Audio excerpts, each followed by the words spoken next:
Olá, este é o programa Por Dentro da Política e eu vou conversar com o deputado Ramalho da Construção do PSDB. Sempre um prazer conversar com o senhor, prestar contas de mandato, deputado. Sempre bem-vindo.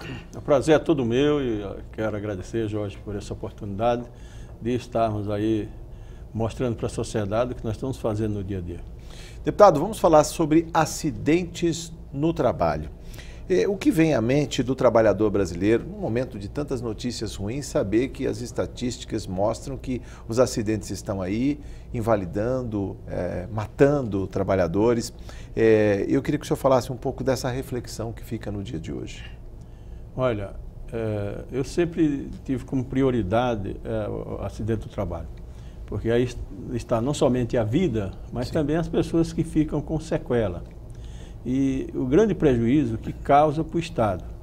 Se falam aí que o Estado gasta fortunas e fortunas, que eu acredito, em razões dos acidentes do trabalho. Quer dizer, hoje no Brasil, nós temos uma média de 8 mortes por dia. 8 mortes? 8 mortes por dia. 8 pessoas perdem a sua vida por dia. Quer dizer, em um mês, 240 pessoas. Então, ou seja, todo mês cai um Borg e matam 240 vidas, 240 pessoas que deixam família desamparada, filhos, pai, irmãos. E o que se observa é que pouco ou nada se tem feito por isso. A cada dia que passa, o Ministério do Trabalho está sucateado. Você tem uma ideia, em São Paulo, no passado, nós temos uma equipe que fiscalizava canteiros de obra, que ainda continua sendo campeões de acidente de trabalho. E nós tínhamos 18 auditores fiscais. Pasme, mesmo com esse crescimento todo que teve aí no pool da construção, hoje são 6. Diminuiu o número de agentes fiscais. 2/3 nós perdemos. Quer dizer, nós perdemos 2/3. A Fundacentro, falida. A Fundacentro foi um órgão criado, que aliás é custeado pelos empresários, porque é um fundo que eles participam, ninguém sabe o que o governo faz com o dinheiro. Era para pesquisa, exatamente para fazer pesquisa, ela foi criada para isso, para que pudesse evitar acidente de trabalho. Bom, sobre os números estarrecedores, confira na reportagem de Sérgio Everton. Segundo o governo federal, em 2013 foram registrados cerca de 718 mil acidentes de trabalho, o que praticamente não mudou muito até os dias de hoje. Mesmo assim, no Brasil, 84 acidentes são registrados por hora, com 8 mortes por dia ou uma morte a cada 3 horas. O que se quer é reduzir cada vez mais esses números, priorizando a segurança do trabalho. O projeto de lei 947 de 2015, de autoria do deputado Ramalho da Construção, que estabelece ações de prevenção de acidentes do trabalho na indústria da construção. Deputado, o que falar? Aliás, 28 de abril, segundo a Organização Internacional do Trabalho, é o Dia Mundial da Segurança e da Saúde no Trabalho, em memória às vítimas de acidentes e doenças relacionadas ao trabalho. No Brasil, Lei 11.121 de 2005 institui o mesmo dia, 28 de abril, como Dia Nacional em memória às vítimas de acidentes e doenças do trabalho. O senhor falou aqui, é um Boeing que cai todo mês, mata todos os seus passageiros e tripulantes, 240 pessoas mortas, e as pessoas não ficam estarrecidas. Quer dizer, se cai um avião, há aquela consternação. Mas cai um avião todo mês, com trabalhadores, e as pessoas não se dão conta da importância da segurança do trabalho. Daí, o dia 28 de abril, é bom que se diga que é um dia de reflexão. A gente está realmente pensando sobre esses números? Pois é, você acabou de confirmar aí a nossa tristeza, porque quando cai um avião, a mídia divulga para o mundo inteiro. Não é só no local onde cai. Agora morrem 240 pessoas por mês, cai um avião e quase que ninguém ouve falar dessas vidas. Por quê? Porque são trabalhadores. Sim. Então, por isso, a data que foi instituída, 28 de abril, como Dia Internacional, em memória das vítimas do acidente de trabalho, eu acho que é um dia de luto, um dia que nós fazemos uma reflexão com muita tristeza e até frustrado, porque pouco ou nada se tem feito no Brasil para prevenir vidas, e prevenir vidas de quem produz, de quem está trabalhando. As empresas não investem, o governo não fiscaliza e os trabalhadores não são conscientizados, porque eu acho que aí as três têm culpas, mas o trabalhador é a parte mais fraca. Quer dizer, não existe uma campanha de conscientização permanente para que as pessoas possam prevenir acidente. É possível trabalhar com acidente zero. É possível trabalhar com acidente? É possível com acidente zero. Conheço várias e várias construtoras há mais de 30 anos no mercado. Aliás, fale disso, deputado. O senhor está na linha de frente, pois né? É. Trabalha na construção civil. Tem construtora com mais de 30 anos no mercado que não tem acidente nem leves. Nem leves. Você viu que a reportagem mostrou a quantidade de acidentes que acontece, que deixa sequelas, outros de ferimentos leves. E tem construtoras grandes que é uma vergonha. É uma vergonha. Acontece acidente quase todos os dias, se não é nessa obra, naquela outra obra, na outra obra. E tudo por falta de segurança. Acho que vocês observaram recentemente aí, por esses dias, um acidente numa estande de venda. Sim. As pessoas estavam lá informais, numa estrutura totalmente irresponsável, só tinha lá o projeto arquitetônico, não tinha projeto estrutural, que mede o balanço daquilo tudo, ainda bem que morreu em construção. Mataram, lógico, um trabalhador e 5 ficaram feridos. Mas aquilo podia ter desabado quando várias pessoas estavam lá querendo comprar um imóvel. Imóvelzinho barato, Joyce. Esse imóvel que vai ser lançado lá, ele vai custar entre 10 e 15 milhões por unidade. E as pessoas não se preocupam, as construtoras não se preocupam. E tirar um pedacinho desse valor, 10 milhões uma unidade. Aliás, são unidades, apartamentos de alto luxo, 275 a 592 metros quadrados. Né? Isso. Um campo de futebol, né? Pois é. Mas, deputado, por que não se retira um pedacinho do valor disso para proteger o trabalhador que está ali na construção, aliás, no tempo do desembolso da obra, seja da construção do estande de vendas, como esse que desabou, seja o início da obra, a fundação, laje por laje, lá às vezes 2 anos, 3 anos para entregar uma obra dessa, porque não se cuida da vida e da saúde do trabalhador. É fácil de explicar, porque não existe uma lei para pôr o dono da construtora na cadeia, como nós estamos vendo no Lava Jato. O Lava Jato colocou dono das principais construtoras na cadeia. Se essa lei valesse também para o acidente do trabalho, e esses dono, que é o cara que manda, que é o que empreendem, fossem para a cadeia, eles iam investir em segurança. Porque não recentemente, meses atrás, uma determinada construtora, não vamos aqui citar nomes, morreu um engenheiro, ele caiu do 12º andar. E morreu, um engenheiro. Parece que as pessoas acham que só acontece com o vizinho.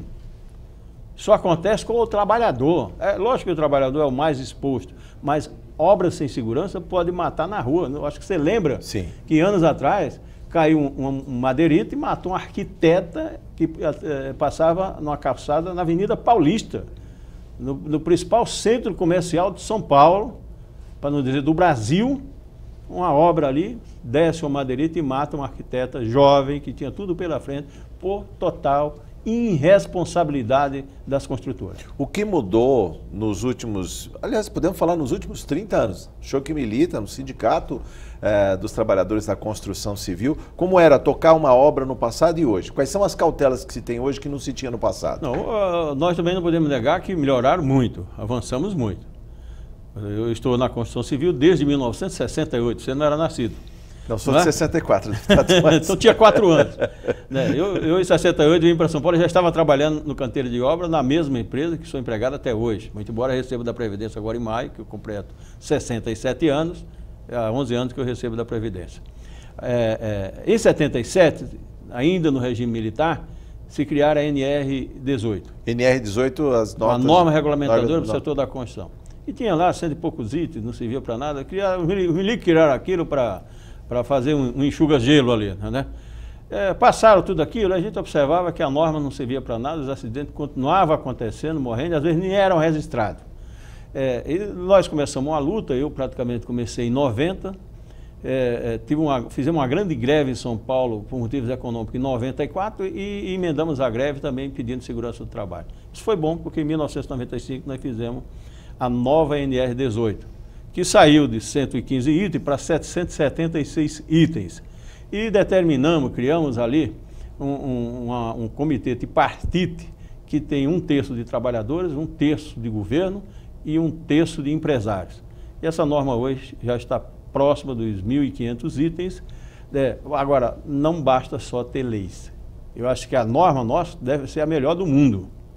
Nós precisamos ter uma lei... Mesmo assim, vamos lembrar do Boeing, que cai todos os meses e mata 240 porque de uma não vez. Basta só ter a lei de prevenção do acidente. Se não aplicar a lei, de nada adianta. Por isso que eu acho que precisava ter uma lei criminal que o dono da construtora fosse para a cadeia. Mas hoje, quando responde pagando pena alternativa, é o coitado do engenheiro que é empregado ou mestre de obra. Quer dizer, a culpabilidade vem sobre um operário que não, às vezes não aplica a segurança, porque o dono da construtora não dá condições para ele aplicar, né? E ele depois ainda quer responder, porque quando chega uma pena alternativa, ele fica 5 anos aí como processado e a vida inteira vai constar na ficha dele que ele foi processado por conta de morte ou acidente grave. Explorando a sua expertise, a sua experiência, deputado, quando o senhor fala que existem construtoras que têm acidente zero e outras que têm acidentes, colecionam acidentes, fica mais caro construir com todas as cautelas, com toda a segurança? Fica mais caro? A pessoa deixa de ganhar dinheiro, ou seja, porque o mercado, o capitalismo é isso aí. Ou não? Não é isso? Não é isso. Isso é falta de responsabilidade. Existe estudo científico de que investir na segurança é investimento. E não é custo. Não é custo, isso é investimento. Você tem um retorno, porque a pessoa acidentada, ela fica um período fora, prejudica a empresa. E os 15 primeiros dias são pagos pela empresa. Sim. E se morrer, o custo é maior ainda, porque ela corre o risco de pagar a indenização. Por causa desse dinheiro, a viúva, depois de 9 anos, agora vai receber 2 milhões. Mas a vida dele já se foram. É falta de cultura, de conscientização. Eu conheço vários países pelo mundo, mas eu estive recentemente no continente africano e fui ver construção civil. Pior do que o Brasil. Pior que o Brasil? Pior que o Brasil. Mas no mês seguinte eu fui na Suíça. Não existe acidente. Não existe acidente nem em obras e nem em fábricas. Acidente é zero. Ou seja, a vida acima de tudo. A vida acima de tudo. O acidente é zero. Eu visitei várias fábricas. Fábrica de queijo, de canivete, de relógios, obras, quer dizer, é uma coisa 100% organizada. Eu falei, mas nem pequenos cortes? Não, nós não trabalhamos para se cortar, nós não trabalhamos para se machucar. Então, uma coisa de cultura que vale para os empresários, para o governo, para os trabalhadores. Eu não estou aqui colocando a culpa 100%. Aqui a responsabilidade da segurança, ela é do empregador. E a responsabilidade de fiscalização deveria ser do governo federal, que acabou com isso. O Ministério do Trabalho hoje está sucateado, faliu. Sim. Né? Mas nos governos de primeiro mundo, nos países de primeiro mundo, não é só a Suíça, tem outros, nós sabemos que a preocupação é das 3 partes. O operário ele só vai para o canteiro de obra se ele estiver 100% qualificado. Ele passa por um teste. Em São Paulo, aliás, vamos aproveitar o boom da construção civil, a quantidade de prédios que estão sendo construídos em São Paulo, agora talvez com a crise um pouco menos, alguns puxaram o freio de mão aí nos investimentos, mas há muitas obras em curso, deputado, e aliás, muitos trabalhadores que não são nem sequer paulistanos, são nordestinos, ainda vêm abastecer de mão de obra e muitas vezes não tão qualificados, eles vêm para o emprego da construção civil. Daí, inclusive, até na reportagem do Sérgio Everton, a gente mostra, ao fundo, sempre imagens da construção civil, que é uma chaga, a questão do acidente de trabalho e a construção civil. Não, é verdade. A construção civil, hoje nós temos 85% de trabalhadores do Nordeste, né? 1% do Norte, tem pouca gente do Norte. 85%? 85% é do Nordeste, 1% do Norte. Né? E nós temos aqui do Sudeste, São Paulo, somando essas coisas, 14%. Um pouquinho de Minas, sim, muito pouco de São Paulo, quase nenhum do Paraná, nem do Rio Grande do Sul, não absorve muito essa mão de obra. E o que é importante esclarecer, alguns paulistas que estão na construção civil, eles são filhos nordestinos. É o filho, às vezes, do pedreiro, que quis acompanhar a profissão dele, o encanador, o eletricista. Quer dizer, aquele profissional que não acordou, deixou o filho ir para a construção civil. Não acordou, deputado? Não acordou. O mais inteligente, mais esperto, filho, já sofri demais nessa profissão. Procura uma outra. Porque aqui... E por que não tornar-se um engenheiro responsável pela construção civil? Também deputado? tem pouco, já tem. Eu creio que uma somatória que nós fizemos outro dia, se eu não me engano, nós temos já, que nós conhecemos, perto de 30 engenheiros e arquitetos em todas as áreas que saíram do canteiro de obra. O cara que já foi servente. Tem uma determinada construtora, que eu conheci o cara como servente, o pai dele era mestre, e hoje ele é diretor de uma grande construtora. Existe. Deixa eu ver com orgulho, agora, né, pessoa? Nós temos aí perto de 300 mil trabalhadores. Você tem 30? Quem representa isso? Pois é. É? Muito pouco. Muito pouco. É residual. Zero, quase nada. Deputado, ainda sobre a questão dos números, tem a campanha do Tribunal Superior do Trabalho, chamada Trabalho Seguro, que inclusive tem números, tem um anuário aqui, e a gente fala do total de acidentes, lá em 75, antes talvez da norma da NBR, 1.916.187 acidentes, 75.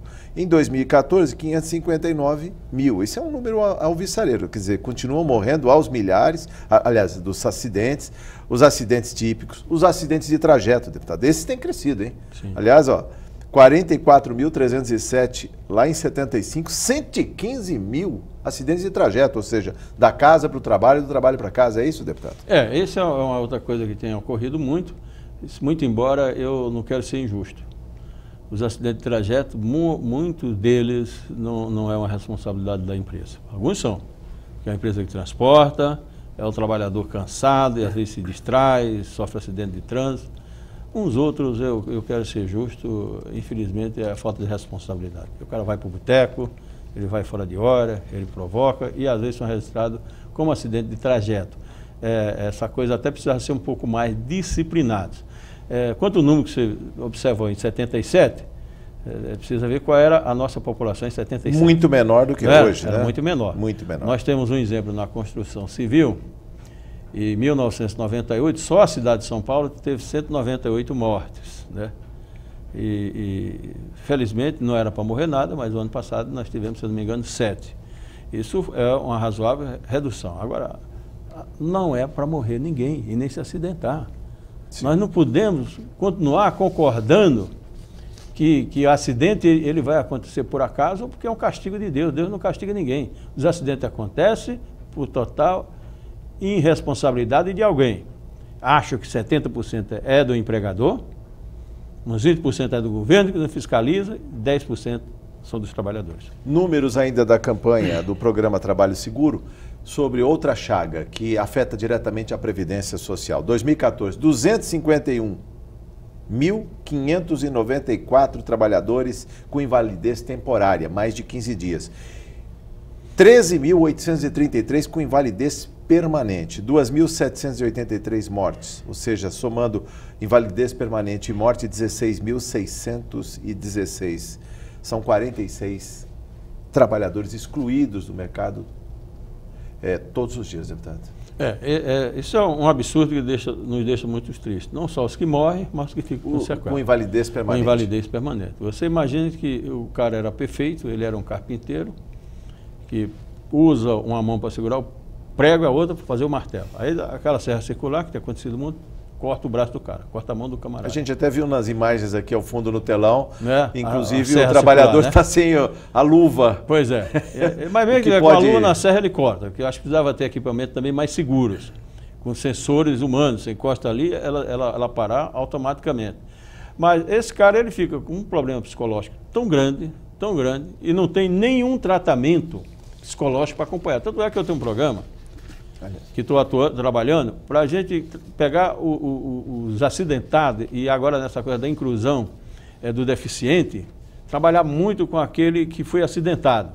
E criamos condições, como você falou no início, o cara era carpinteiro, ele nunca mais vai voltar a ser carpinteiro com a mão. Mas pode ser readaptado? Nós podemos colocar esse camarada para ser encarregado, mestre de obra até engenheiro, se as condições dele psicológicas não de ser um porteiro, mas reintegrar ele ao mercado de trabalho. Infelizmente, isso não é feito, nós temos tentado fazer isso, temos muita dificuldade porque isso depende de dinheiro, o sindicato nem sempre tem dinheiro para essas coisas e também tem pouca vontade do governo e até das empresas de investir na reintegração desse trabalhador acidentado. Talvez agora com a cota da inclusão de trabalhos sociais, e nós assinamos um protocolo essa semana com o sindicato patronal e o Ministério do Trabalho, nós possamos inserir entre as cotas do deficiente físico aqueles que são deficientes por conta do acidente.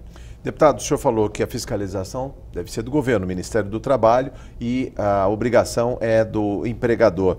Mas qual é a cota também do trabalhador para ele se prevenir? O senhor tem programa, tem, aliás, um projeto de lei que estabelece ações de prevenção de acidentes, onde entra a figura do trabalhador para proteger-se fisicamente no trabalho, deputado? Na conscientização, porque eu te disse que a norma é boa, talvez a melhor do mundo, né?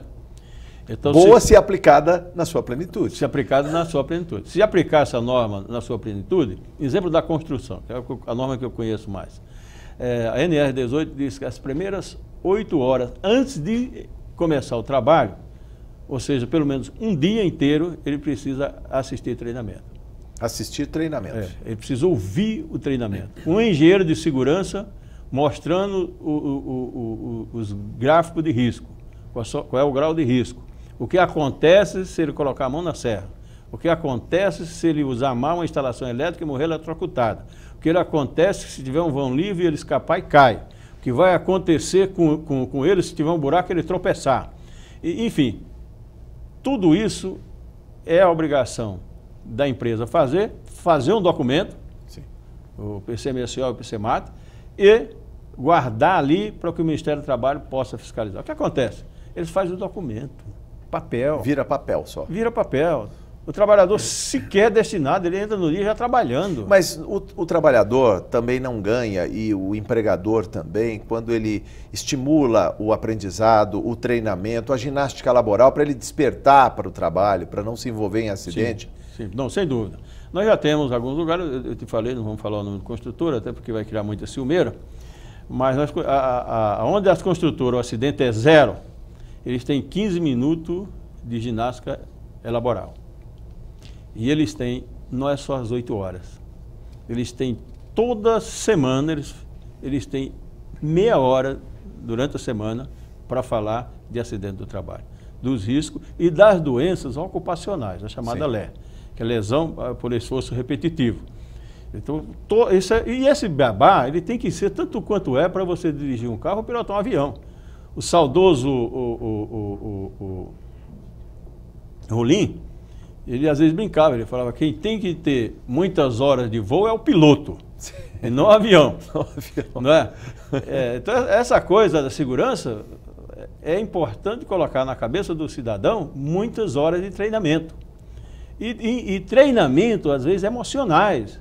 Mostrar ao cara que morreu que o filho ficou sem pai, ele foi para o farol pedir esmola, ou ele virou drogado, que a mulher com problemas psicológicos também foi para a sarjeta, que a família toda... Nós precisamos mexer um pouco com o emocional, porque é um problema do ser humano, Jorge. O ser humano não quer dizer, coitadinho dos nossos trabalhadores. Agora, a empresa tem, inclusive, amparado na lei, que o cara que não cumpre as normas, ele pode ser demitido por justa causa. Sim. Agora, antes de fazer essa ameaça, eu acho que nós precisamos conscientizar o trabalhador que ele vai perder o emprego por não seguir as normas de segurança do trabalho. Agora, se você não faz isso, vai só com ameaça, isso cria revolta, porque qualquer coisa que é feita com ameaça imposta, né? Imposta. Aliás, nesses tempos de alta produtividade, de muita pressão sobre o trabalhador, o acidente de trabalho acaba sendo inevitável, né, deputado? Para encerrar nossa conversa, vamos lá. Tem na construção, para encerrar, uma coisa absurda, que é a coisa da tarefa. Então, o cara, para ganhar 5 vezes mais do que ele ganha, ele se mata e se acidenta. E além de ficar doente. Essa que é a grande dificuldade. Aliás, eu lembro aqui a fala do desembargador Sebastião Geraldo de Oliveira, que é gestor do Programa Nacional de Prevenção de Acidentes no Trabalho, da Justiça do Trabalho. Ele diz que o acidente de trabalho representa para o empregado, deputado, o desmonte traumático do seu projeto de vida. Perfeito. Infelizmente, né? Infelizmente. Eu concordo em gênero, número e grau com o desembargador. Nesse encontro nós tivemos ainda essa semana passada, nós ouvimos a desembargadora, presidente do Tribunal de São Paulo, a doutora Silvia, fazendo um esclarecimento fantástico, emocionante, lá para um grupo de 60 empresários ou mais que estavam no Sinduscom. Deputado, muito obrigado por sua entrevista. Voltaremos ao tema. Já fica aqui o convite para uma outra conversa tão profícua quanto esta. Eu sou quem agradeço e tenho todo o prazer de estar debatendo um assunto tão importante, que discute-se a saúde e a vida do trabalhador. Muito obrigado, sucesso. Eu conversei com o deputado Ramalho da Construção do PSDB. Você ficou por dentro da política. Muito obrigado por sua audiência.